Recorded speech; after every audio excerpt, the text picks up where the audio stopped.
The hijackers unleashed a wave of terror, demanding an eye-watering $200 million from the Indian government along with the release of terrorists. This audacious move escalated the crisis and gripped an entire nation, with countless eyes glued to their screens, anxiously following the unfolding drama. An hour into the hijacking, the Indian air traffic controllers finally grasped the gravity of the situation, illuminating the stark communication challenges that plagued crisis management efforts.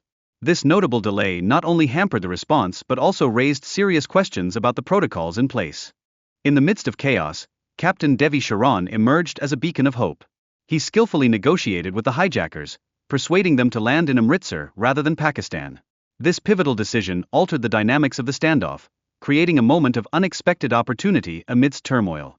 As the situation spiraled, a glaring communication failure became evident when Punjab's Director General of Police learned about the hijacking from television, rather than through official channels. This shocking oversight added layers of delay to an already tense response effort.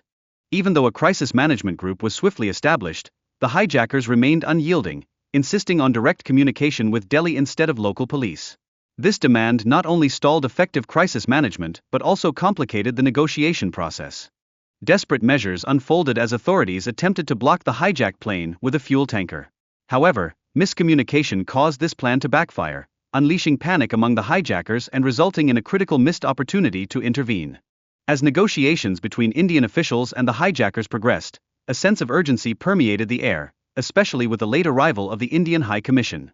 Each delay felt stifling, adding layers of frustration as time ticked away for the safe release of the hostages. The hijackers' behavior towards the passengers oscillated between compassion and aggression. Some offered small gestures of kindness, while others starkly denied food, weaving a tapestry of tension that heightened the horror of the hostage situation. As hours passed, the conditions on the plane deteriorated rapidly. Limited food and poor sanitation took a toll on the passengers. This dire state underscored the urgent need for negotiations and the eventual decision to redirect the plane to Afghanistan. The Taliban's involvement in mediating the hijacking stirred suspicion among Indian authorities, who questioned their true intentions and security assurances throughout the standoff. This added a complex layer to an already intricate situation. The hijackers' demands were extreme, featuring not only an exorbitant ransom but also the release of prisoners, demonstrating their willingness to go to great lengths in pursuit of their objectives.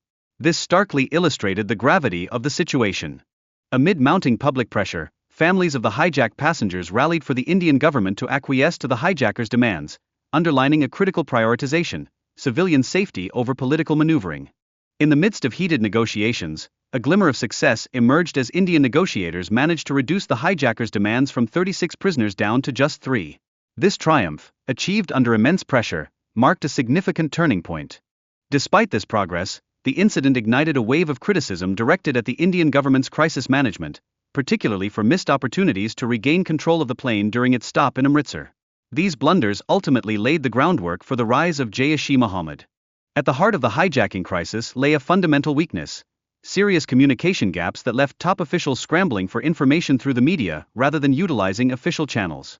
This alarming reality raised urgent questions about the effectiveness of India's crisis management systems.